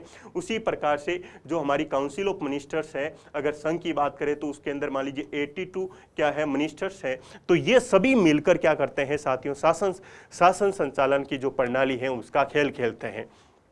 तो कैबिनेट शासन में क्या होता है, शासन एक व्यक्ति में नहीं होता है, अपितु जो शासन होता है वो शासन की बागडोर किसमें होती है, एक टीम में होती है। शासन की बागडोर किसमें होती है, समूह के अंदर होती है। वो पूरा समूह मिलकर क्या करता है, कार्य करता है। अब देखो साथियों, ये भारतीय शासन प्रणाली के अंदर, भारत के अंदर संसदीय शासन प्रणाली या कैबिनेट शासन किस लिए महत्वपूर्ण है, एक एग्जांपल की सहायता से समझते हैं। अगर मान लीजिए एक व्यक्ति के अंदर साथियों शक्तियां होती, तो वो व्यक्ति क्या होता, किसी एक क्षेत्र का प्रतिनिधित्व करता, वो व्यक्ति किसी एक भाषा का प्रतिनिधित्व करता, वो व्यक्ति क्या होता, किसी एक धर्म का प्रतिनिधित्व करता, एक लिंग का प्रतिनिधित्व करता। लेकिन हमने क्या किया है, एक टीम का शासन अपनाया है, हमने कैबिनेट शासन अपनाया है। जब हमने कैबिनेट शासन या टीम का शासन अपनाया है, इसका तात्पर्य क्या है कि हमारे लगभग 82 मिनिस्टर्स हैं। तो साथियों उनका क्षेत्र अलग है, कोई उत्तर भारत से है, कोई दक्षिण भारत से है, कोई पूर्व भारत से है, कोई पश्चिम भारत से है। अगर उनका बात करें, उनकी भाषाएं अलग हैं, उनकी भाषाएं क्या है साथियों, अलग अलग है। उनका लिंग क्या है, अलग अलग है। अर्थात महिलाओं को भी क्या दिया गया है साथियों, शासन संचालन के अंदर भागीदारी सुनिश्चित की गई है। इसके अलावा अगर हम बात करें तो जो मंत्री हैं साथियों, वो मंत्री के अंदर अलग अलग धर्मों के लोगों का भी समावेशन किया जाता है। इसका तात्पर्य ये हुआ कि जो कैबिनेट का शासन है, वो कैबिनेट का शासन भारत के लिए इसलिए भी महत्वपूर्ण है क्योंकि इसकी सहायता से जो भारत की विविधता है, उस विविधता का हम क्या कर सकते हैं, समायोजन कर सकते हैं। विविधता का क्या कर सकते हैं, समायोजन कर सकते हैं। तो ये संसदीय शासन प्रणाली को हम क्या बोलते हैं, कैबिनेट शासन प्रणाली भी बोलते हैं। कैबिनेट शासन प्रणाली इसलिए बोलते हैं क्योंकि इसमें जो शासन का संचालन किया जाता है एक टीम के द्वारा किया जाता है, एक समूह के द्वारा किया जाता है। अगली इसकी अगर हम विशेषता की बात करें संसदीय शासन प्रणाली की, अगली विशेषता है इसमें प्रधानमंत्री। प्रधानमंत्री क्या होता है साथियों, समकक्षों में प्रथम। प्रधानमंत्री समकक्षों में प्रथम, यानी फर्स्ट एमंग इक्वल। समान लोगों के बीच में क्या होता है, प्रधानमंत्री का पहला स्थान होता है। अभी तो देखो, हमने अभी तो देखा क्या कि संसदीय शासन प्रणाली में क्या होता है, कैबिनेट का शासन होता है और पूरी टीम के रूप में काम करती है। मान लीजिए ये पूरी टीम के रूप में काम कर रही हैं, लेकिन उस टीम में भी साथियों एक व्यक्ति क्या होगा, उस टीम का कैप्टन होगा। एक व्यक्ति क्या होगा, उस टीम का जो कैप्टन होगा, उस कैप्टन का क्या नाम होगा साथियों, प्रधानमंत्री होगा। कैप्टन का क्या नाम होगा, प्रधानमंत्री होगा। तो प्रधानमंत्री क्या है, सभी मंत्रियों के बराबर है। प्रधानमंत्री क्या है, सभी मंत्रियों के बराबर है, लेकिन समकक्षों में ही क्या है, प्रथम है, फर्स्ट एमंग इक्वल। ये प्रधानमंत्री की भूमिका ऐसी क्यों है साथियों, क्योंकि प्रधानमंत्री ही क्या करता है, जितने मंत्रालय होते हैं उन मंत्रालयों का आवंटन किसके द्वारा किया जाता है, प्रधानमंत्री के द्वारा किया जाता है। अर्थात प्रधानमंत्री ही ये सुनिश्चित करता है किसको कौन सा मंत्रालय देना है। इसके अलावा प्रधानमंत्री क्या कर सकता है, मंत्रालयों में फेरबदल भी कर सकता है, अर्थात मंत्रियों में फेरबदल भी कर सकता है, किसी मंत्री का त्यागपत्र भी मांग सकता है। और क्या करता है प्रधानमंत्री, विभिन्न मंत्रालयों के बीच में क्या करता है, समन्वय करता है। इसीलिए क्या माना गया है, प्रधानमंत्री को क्या माना गया है, समकक्षों में प्रथम माना गया है। हालांकि संसदीय व्यवस्था में कैबिनेट शासन होता है, पूरी टीम के रूप में मिलकर कार्य करते हैं, लेकिन टीम का कैप्टन कौन है साथियों, प्रधानमंत्री क्या है, टीम का कैप्टन है, जो क्या करेगा, पूरी टीम में अच्छे से कोऑर्डिनेट करेगा ताकि ये सुनिश्चित किया जा सके कि किसको कौन सा मंत्रालय देना है। अगली विशेषता की बात करें तो अगली विशेषता में हम देख सकते हैं कि संसदीय शासन प्रणाली में क्या होता है, दोहरी कार्यपालिका होती है। क्या होती है, दोहरी कार्यपालिका होती है। दोहरी कार्यपालिका का क्या तात्पर्य है, यानी कि दो कार्यपालिकाएं कार्य करती हैं। कौन कौन सी कार्यपालिका काम करती हैं, एक कार्यपालिका है नामात्र कार्यपालिका, एक कार्यपालिका है वास्तविक कार्यपालिका। जो नाम मात्र की कार्यपालिका है इसको हम ये भी बोल सकते हैं कि इनको क्या बोलते हैं, संवैधानिक प्रधान बोलते हैं, और इसको क्या बोलते हैं, वास्तविक प्रधान बोलते हैं। इसको हम क्या बोलते हैं, इसको हम बोलते हैं वास्तविक प्रधान या प्रशासनिक प्रधान, या क्या बोल सकते हैं, प्रशासनिक प्रधान बोलते हैं। इसको क्या बोलते हैं, राष्ट्र का अध्यक्ष बोलते हैं। इसको क्या बोलते हैं, राष्ट्र का अध्यक्ष बोलते हैं। जबकि इसको क्या बोल सकते हैं हम, शासन का अध्यक्ष भी बोल सकते हैं, शासना अध्यक्ष भी बोल सकते हैं। देखो भारत के अंदर क्या है साथियों, भारत के अंदर हम बात करें नामात्र का प्रधान या संवैधानिक प्रधान या राष्ट्रीय अध्यक्ष कौन होगा, ये होगा साथियों राष्ट्रपति। ये कौन होगा, राष्ट्रपति।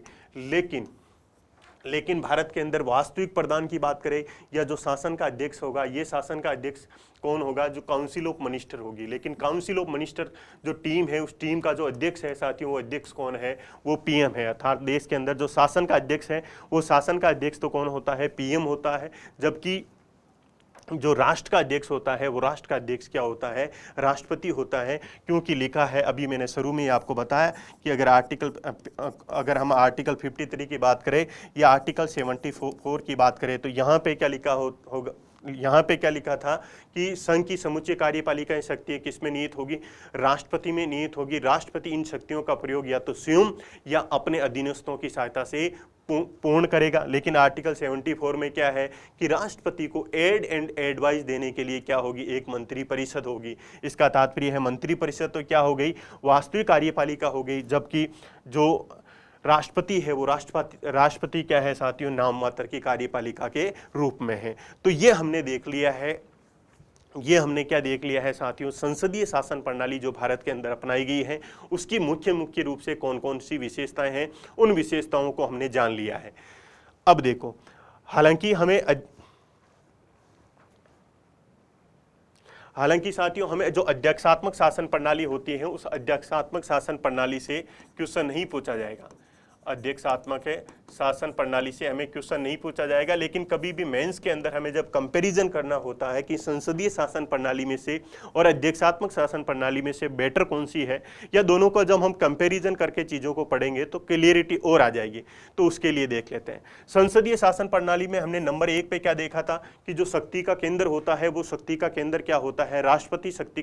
संसद क्या होता है, शक्ति का केंद्र होता है। लेकिन अध्यक्षात्मक शासन प्रणाली में शक्ति का केंद्र क्या होता है, राष्ट्रपति होता है। शक्ति का केंद्र क्या होता है साथियों, राष्ट्रपति होता है। क्योंकि अध्यक्षात्मक शासन प्रणाली के अंदर जो शासन का अध्यक्ष और जो संविधान का अध्यक्ष है, दोनों ही अध्यक्ष कौन होते हैं साथियों, राष्ट्रपति होते हैं। इसका तात्पर्य ये हुआ कि यहाँ पे किस प्रकार की का कॉन्सेप्ट चलता है, एकल कार्यपालिका का कॉन्सेप्ट चलता है, जबकि संसदीय शासन प्रणाली में क्या चल रहा था, दोहरी कार्यपालिका का कॉन्सेप्ट चल रहा था। और वहां पे क्या था साथियों, जो शक्तियां थी वो शक्तियां किसके पास में थी, संसद के पास में थी, जबकि अध्यक्षात्मक शासन प्रणाली में शक्तियां किसके पास में है, राष्ट्रपति के पास में है। नंबर 2 पे वहां पे हमने देखा था कि वहां पे शक्तियों का क्या होता है, फ्यूजन होता है, अर्थात ये हुआ कि विधायिका एवं कार्यपालिका में क्या होता है, आपसी जुड़ाव होता है, उनकी शक्तियों में मिलन होता है। लेकिन अगर अध्यक्षात्मक शासन प्रणाली की बात की जाए तो यहाँ पे कॉन्सेप्ट चलता है शक्ति का पृथक्करण यानी कि separation of power. Separation of power होने का क्या तात्पर्य, यहाँ अध्यक्षात्मक शासन प्रणालियों के अंदर यहाँ पे ये विधायिका है और ये कार्यपालिका है, इनके बीच में किसी भी प्रकार का जुड़ाव नहीं होता है, इनके बीच में किसी भी प्रकार का जुड़ाव नहीं होता है। जबकि हमने जब संसदीय प्रणाली देखी, संसदीय प्रणाली में हमने कौन सा डायग्राम बनाया, ये इसका तात्पर्य है कि यहाँ पे कार्यपालिका एवं विधायिकों के बीच में क्या होता है, शक्तियों में सम्मिलन होता है, जबकि अध्यक्षात्मक शासन प्रणालियों में क्या होता है, शक्तियों का पृथक्करण होता है। इसका तात्पर्य है कि विधायिका के सदस्य अलग होंगे और कार्यपालिका के सदस्य अलग होंगे। जो कार्यपालिका के सदस्य होंगे वो विधायिका के सदस्य नहीं होंगे और जो विधायिका के सदस्य होंगे वो कार्यपालिका के सदस्य नहीं होंगे। और उनका कार्यकाल भी क्या होता है साथियों, अलग अलग होता है। विधायिका का कार्यकाल अलग होता है और कार्यपालिका का कार्यकाल अलग होता है। अगर हम यूएसए के राष्ट्रपति की बात करें तो उनका कार्यकाल सुनिश्चित है 4 वर्ष, क्या है 4 वर्ष। जबकि जो संसदीय शासन प्रणाली होती है, संसदीय शासन प्रणाली में कार्यकाल सुनिश्चित नहीं होता है, क्योंकि संसदीय शासन प्रणाली में प्रतिदिन के उत्तरदायित्व का कॉन्सेप्ट चलता है। इसका तात्पर्य है कि वहां पे जो मंत्रिपरिषद है या प्रधानमंत्री है उसका कोई कार्यकाल निर्धारित नहीं है, कोई निश्चित नहीं है। उसके बाद में अगर हम बात करें तो वहां पे था साथियों कैबिनेट का शासन। उसमें क्या था, संसदीय शासन प्रणाली में क्या था, कैबिनेट का शासन था। जबकि यहाँ पे क्या होता है, एक व्यक्ति का शासन होता है। क्या होता है, एक व्यक्ति का शासन होता है और वो व्यक्ति ही क्या करता है, अपनी टीम का चयन करता है। वो व्यक्ति क्या करता है, राष्ट्रपति क्या करता है, अपनी टीम का चयन करता है। और जो प्रेसिडेंट है उसी प्रेसिडेंट के अधीन वहां पे क्या थे साथियों, सभी मंत्री क्या थे, समकक्ष थे। जो संसदीय प्रणाली है, संसदीय प्रणाली में सभी मंत्री क्या थे साथियों, समकक्ष थे। लेकिन यहाँ पे मंत्री क्या होते हैं, राष्ट्रपति के अधीन रहकर कार्य करते हैं। तो इसीलिए यहाँ पे माना जाता है एक व्यक्ति का शासन माना जाता है। तो उसके अलावा यहाँ पे एकल कार्यपालिका का कॉन्सेप्ट चलता है। इसकी सबसे मुख्य जो विशेषता, जो मुख्य लाभ है इसका, कि इसके अंदर क्या होता है, निश्चित कार्यकाल होता है। इसके अंदर विधायिका एवं कार्यपालिका का क्या होता है, निश्चित कार्यकाल होता है। लेकिन इसमें सामूहिक उत्तरदायित्व की भावना की क्या होती है, कमी होती है। लेकिन संसदीय जो शासन प्रणाली है, संसदीय शासन प्रणाली की जो सबसे मुख्य विशेषता है वो है सामूहिक उत्तरदायित्व की भावना। लेकिन सामूहिक उत्तरदायित्व की भावना में क्या होता है, उसमें प्रतिदिन का उत्तरदायित्व भी होता है, इसीलिए वहां पे क्या होता है, कार्यकाल सुनिश्चित नहीं होता है। तो ये हमने जानने का प्रयास किया कि संसदीय प्रणाली का तात्पर्य क्या होता है, अध्यक्षात्मक शासन प्रणाली का तात्पर्य क्या होता है। अब साथियों, जब अगली क्लास से हम संसद के बारे में पढ़ेंगे या जब हम संसद के कार्यों के बारे में पढ़ेंगे, राष्ट्रपति की जब शक्तियां पढ़ेंगे, प्रधानमंत्री की जब शक्तियां पढ़ेंगे या मंत्रिपरिषद के जब कार्य पढ़ेंगे, तो हमारे मस्तिष्क पटल में या जो हमारे माइंड में जो कॉन्टेक्स्ट चलना चाहिए, वो कॉन्टेक्स्ट हमेशा ये रहना चाहिए कि हम क्या पढ़ रहे हैं, संसदीय व्यवस्था पढ़ रहे हैं, हम पार्लियामेंट्री फॉर्म ऑफ गवर्नमेंट पढ़ रहे हैं। तो जो कॉन्सेप्ट होंगे वो उसी प्रकार के कॉन्सेप्ट होंगे आगे, जिस प्रकार से संसदीय प्रणाली की जो विशेषता है।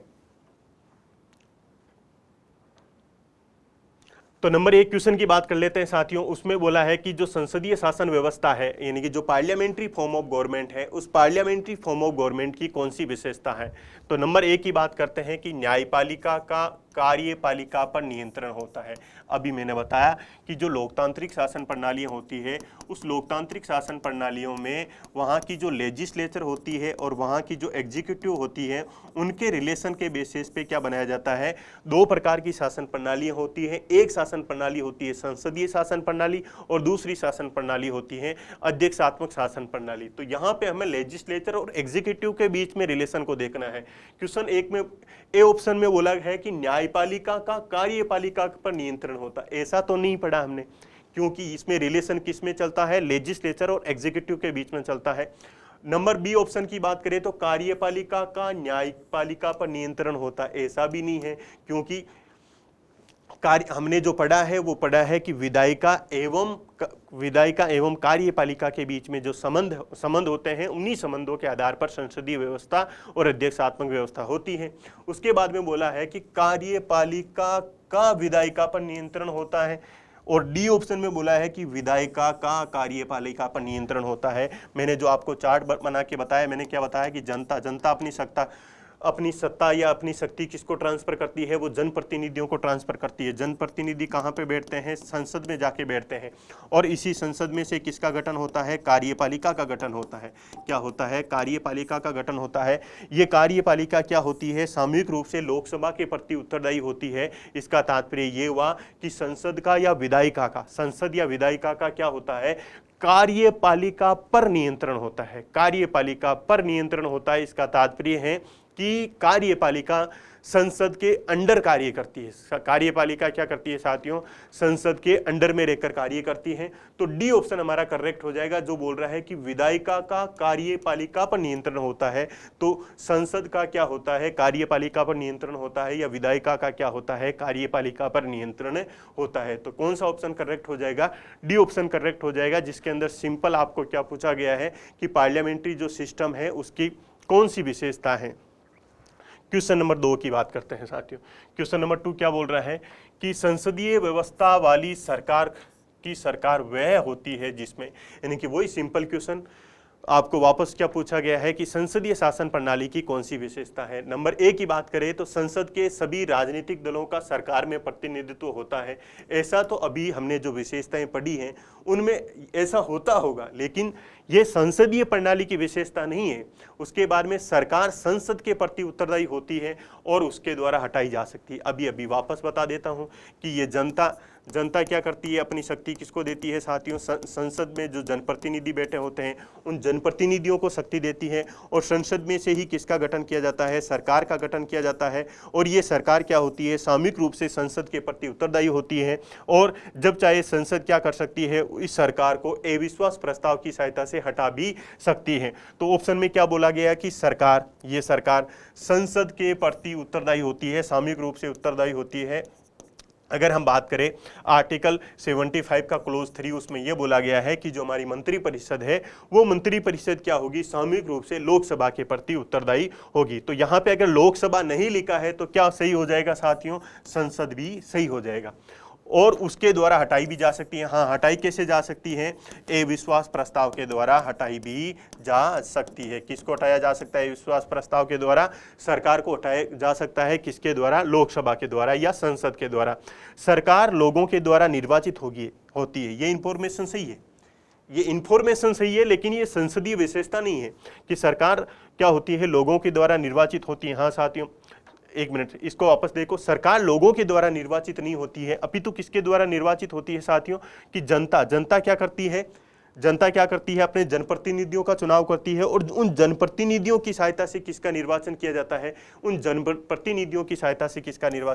है, सरकार का निर्वाचन किया जाता है। सरकार लोगों के द्वारा सीधे रूप से कहां पे निर्वाचित होती है, जहां पे अध्यक्षात्मक प्रणाली होती है। जिस प्रकार से अमेरिका के अंदर राष्ट्रपति क्या होते हैं साथियों, शासन के प्रमुख होते हैं, तो उनका जो चुनाव होता है वो सीधे जनता के द्वारा किया जाता है। वहां पे जो कॉलेजियम सिस्टम चलता है उसके द्वारा किया जाता है, और उसके द्वारा हटाई जा सकती है। जनता के द्वारा सरकार को नहीं हटाया जा सकता है। सरकार को किसके द्वारा हटाया जा सकता है, सरकार को जनता के जो जनप्रतिनिधि होते हैं, जो लोकसभा में बैठे होते हैं, उनके द्वारा हटाया जा सकता है। उसके बाद में सरकार संसद के द्वारा चुनी जाती है। ये बात सही है, हमने देखा कि संसद में से ही क्या चुनी जाएगी, सरकार चुनी जाएगी, किंतु निर्धारित समयावधि से पूर्ण होने के पूर्व हटाई नहीं जा सकती। ऐसा नहीं है साथियों। भारत में किस प्रकार का संसदीय शासन प्रणाली अपनाई गई है, और संसदीय शासन प्रणाली में क्या होता है, प्रतिदिन का उत्तरदायित्व होता है। क्या होता है, प्रतिदिन का उत्तरदायित्व होता है। इसका तात्पर्य है कि जो हमारे मंत्रिपरिषद है या जो प्रधानमंत्री हैं उनका कार्यकाल कोई निश्चित नहीं है, 365 दिन में उनको कभी भी हटाया जा सकता है। तो ये सेकंड लाइन क्या हो जाएगी, इसकी गलत हो जाएगी। तो हमारा आंसर क्या हो जाएगा साथियों, बी हमारा करेक्ट आंसर हो जाएगा। अगले क्वेश्चन की तरफ बढ़ते हैं।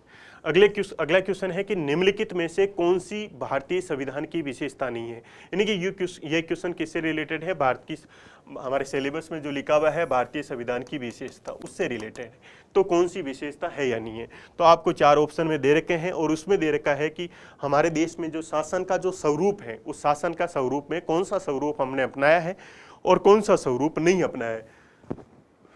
नंबर 1 की बात करें तो हमने संसदीय शासन प्रणाली अपनाई है। उसके बाद में हमने अध्यक्षात्मक शासन प्रणाली अपनाई नहीं है। अध्यक्षात्मक शासन प्रणाली कहाँ पे चलती है साथियों, यूएसए में चलती है। और संसदीय शासन प्रणाली जो हमने ली है वो कहाँ के कॉन्स्टिट्यूशन से ली है, ब्रिटेन के कॉन्स्टिट्यूशन से ली है। उसके बाद में स्वतंत्र न्यायपालिका है, हमारे देश के अंदर स्वतंत्र एवं निष्पक्ष न्यायपालिका को अपनाया गया है। हमारी जो न्यायपालिका है वो किस प्रकार की न्यायपालिका है, एकीकृत न्यायपालिका है। उसके बाद में क्या है, संघात्मक सरकार यानी कि संघीय शासन प्रणाली को अपनाया गया है। कि कौन सी प्रणाली को अपनाया गया है, संघीय शासन प्रणाली को अपनाया गया है। और संघीय शासन प्रणाली में क्या चलता है, शक्तियों का विभाजन। शब्दों को ध्यान से देखें कि यहाँ पे है शक्तियों का विभाजन। जबकि हम जब संसदीय प्रणाली देख रहे थे तो वहां पे हमने देखा था क्या होता है, शक्तियों का पृथक्करण और शक्तियों का सम्मिलन, वो चलता है संसदीय शासन प्रणाली के अंदर। लेकिन शक्तियों का जो विभाजन यानी डिवीजन ऑफ पावर कहाँ पे चलता है, फेडरल कॉन्सेप्ट के अंदर चलता है। तो इसमें पूछा है कि सही नहीं है, तो नहीं है तो भारत के अंदर अध्यक्षात्मक शासन प्रणाली नहीं है। तो बी हमारा क्या हो जाएगा, इस क्वेश्चन का करेक्ट आंसर हो जाएगा। क्वेश्चन नंबर 4 की बात करते हैं। तो भारत में संसदीय प्रणाली की सरकार है क्योंकि, क्वेश्चन ये पूछा गया है कि भारत के अंदर किस प्रकार की गवर्नमेंट को अपनाया गया है, पार्लियामेंट्री फॉर्म ऑफ गवर्नमेंट को अपनाया गया है या पार्लियामेंट्री सिस्टम को अपनाया गया है, ऐसा क्यों, यानी कि कौन सी विशेषता है जो पार्लियामेंट्री सिस्टम से रिलेटेड है। कि लोकसभा जनता द्वारा प्रत्यक्ष रूप से निर्वाचित होती है, ये तो सही है कि जनता के द्वारा क्या होता है साथियों, जनता के द्वारा जो हमारे जनप्रतिनिधि हैं उन जनप्रतिनिधियों का क्या किया जाता है, निर्वाचन किया जाता है। और ये जनप्रतिनिधि क्या कहाँ पे जाके बैठते हैं, संसद में बैठते हैं। ये स्टेटमेंट सही है लेकिन ये संसदीय प्रणाली की विशेषता नहीं है साथियों। ये क्या है, ये स्टेटमेंट सही है लेकिन ये संसदीय प्रणाली की विशेषता नहीं है। अगर अध्यक्षात्मक शासन प्रणाली भी होती है तो वहां पे जो निम्न सदन होता है उस निम्न सदन का निर्वाचन तो जनता के द्वारा किया जाता है। तो इसलिए स्टेटमेंट क्या हो जाएगा यहाँ पे, इसलिए गलत हो जाएगा क्योंकि ये संसदीय प्रणाली की विशेषता नहीं है। उसके बाद में संसद संविधान का संशोधन कर सकती है, बात तो सही है, संसद संविधान में संशोधन कर सकती है, लेकिन ये बात क्या नहीं है, ये जो स्टेटमेंट है ये संसदीय प्रणाली की विशेषता को नहीं बताता है। तो इसलिए ये भी क्या हो जाएगा, गलत हो जाएगा। उसके बाद में राज्यसभा को भंग नहीं किया जा सकता है, ये स्टेटमेंट सही है क्योंकि राज्यसभा क्या है, एक स्थायी सदन है तो उसको भंग नहीं किया जा सकता है। लेकिन वो क्या नहीं है साथियों, संसदीय प्रणाली की विशेषता नहीं है, वो क्या नहीं है, संसदीय प्रणाली की विशेषता नहीं है। तो 3 गलत हो गए तो 4 नंबर वैसे ही सही हो जाएगा। क्या लिखा है देख लेते हैं कि मंत्री परिषद लोकसभा के प्रति क्या है, उत्तरदायी है। अगर हमारे कॉन्स्टिट्यूशन की बात करें उसका आर्टिकल 75 का क्लोज 3 ये बोलता है कि मंत्री परिषद क्या होगा साथियों, मंत्री परिषद क्या होगी, लोकसभा के प्रति उत्तरदायी होगी। तो यही जो उत्तरदायित्व की भावना है या जो सामूहिक रूप से उत्तरदायित्व की जो भावना है वो ही किसकी विशेषता होती है, संसदीय शासन प्रणाली की जो मुख्य विशेषता होती है। इसके अंदर क्या चलता है, सामूहिक उत्तरदायित्व का सिद्धांत चलता है। अगले क्वेश्चन की तरफ आगे बढ़ते हैं। संसदीय स्वरूप के शासन का प्रमुख लाभ है, यानी कि संसदीय शासन प्रणाली का प्रमुख लाभ क्या है। अभी मैंने बताया कि संसदीय शासन प्रणाली होती है उसका प्रमुख लाभ ये होता है कि उसमें उत्तरदायित्व की भावना पर अधिक ध्यान दिया जाता है। जबकि जो अध्यक्षात्मक शासन प्रणाली होती है उस अध्यक्षात्मक शासन प्रणाली पर मुख्य फोकस किस पर होता है, स्थायित्व पर होता है। तो गेम 2 ही चीजों का है साथियों, एक में है उत्तरदायित्व, एक में क्या होता है, उत्तरदायित्व होता है, दूसरे में क्या होता है, स्थायित्व है। उत्तरदायित्व भी कौन सा उत्तरदायित्व है, सामूहिक रूप से उत्तरदायित्व। अब देख लेते हैं कि ये पूछा गया है कि संसदीय स्वरूप में जो शासन है उसका प्रमुख लाभ क्या है, कि कार्यपालिका और विधानमंडल दोनों स्वतंत्र रूप से कार्य करते हैं।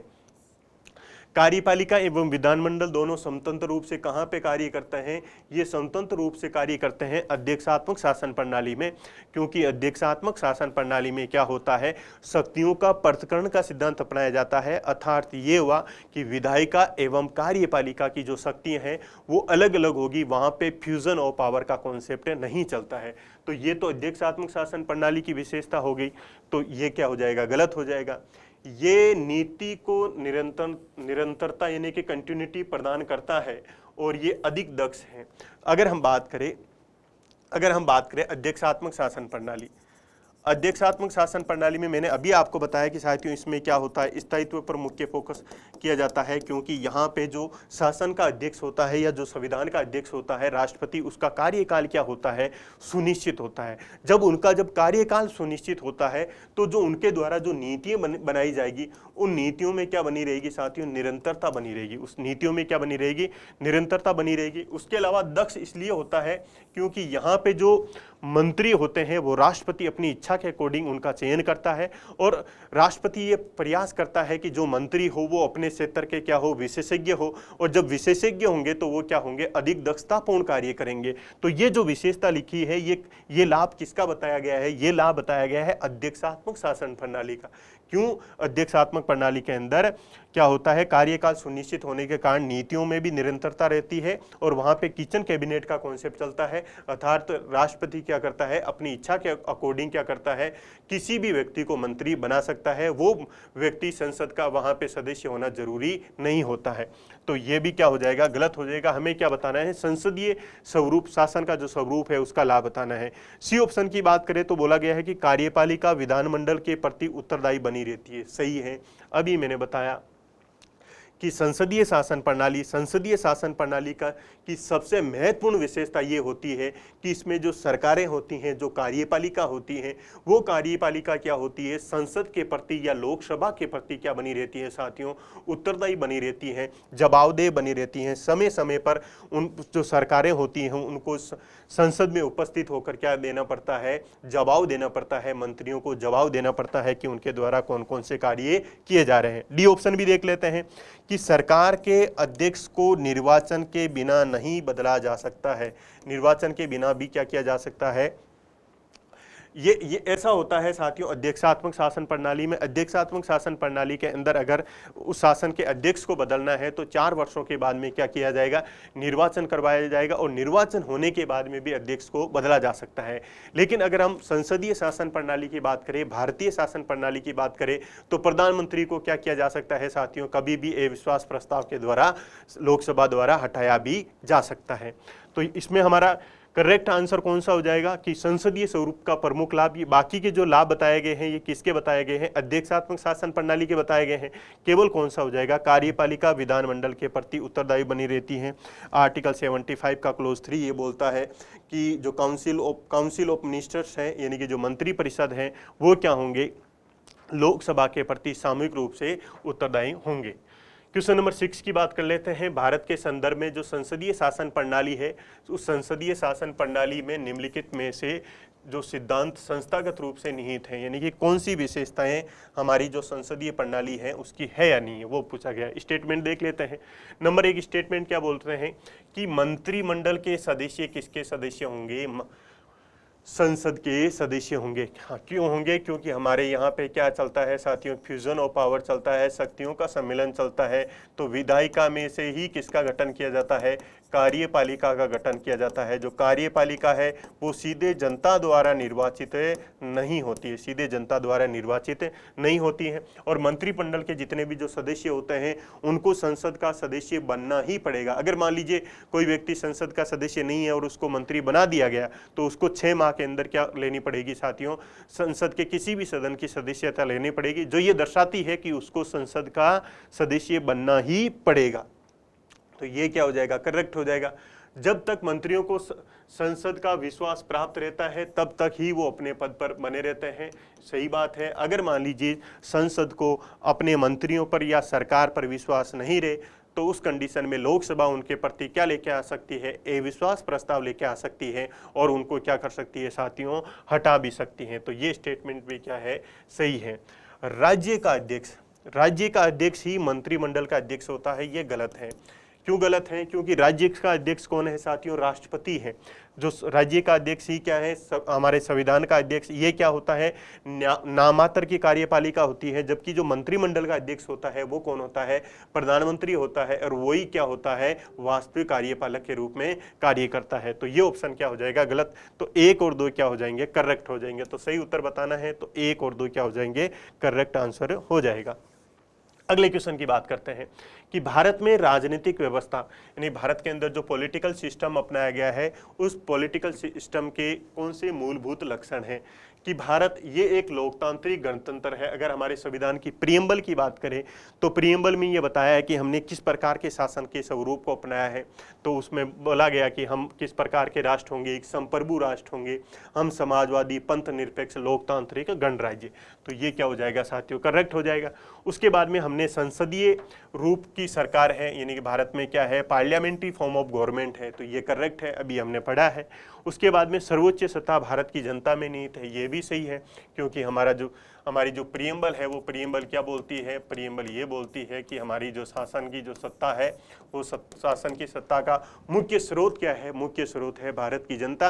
और ये जनता क्या करती है? अपनी इच्छाओं को डिलीवर करती है जनप्रतिनिधियों को। और जनप्रतिनिधि कहाँ पे जाके बैठते हैं? संसद में। और संसद से क्या मिलकर बनती है? सरकार। और ये सरकार किसके प्रति उत्तरदायी होती है? संसद के प्रति। और संसद किसके प्रति उत्तरदायी होती है? भारत की जनता के प्रति। ये एकीकृत शक्ति का प्रावधान करता है। भारत के अंदर साथियों एकीकृत शक्ति का प्रावधान नहीं है, अपितु शक्तियों का क्या है? विभाजन है।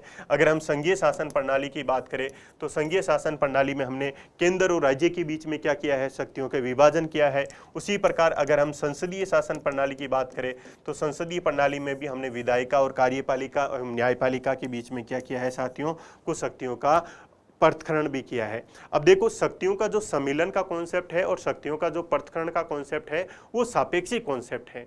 हमें सापेक्षिक रूप में देखना होता है कि अध्यक्षात्मक शासन प्रणाली में किस प्रकार से सेपरेशन है, उसकी तुलना में भारत में क्या है साथियों? शक्तियों का सम्मिलन है। तो भारत के अंदर एकीकृत शासन प्रणाली नहीं है, पितु क्या है? विकेंद्रीकृत शासन प्रणाली है। भारत के अंदर किस प्रकार की प्रणाली अपनाई गई है?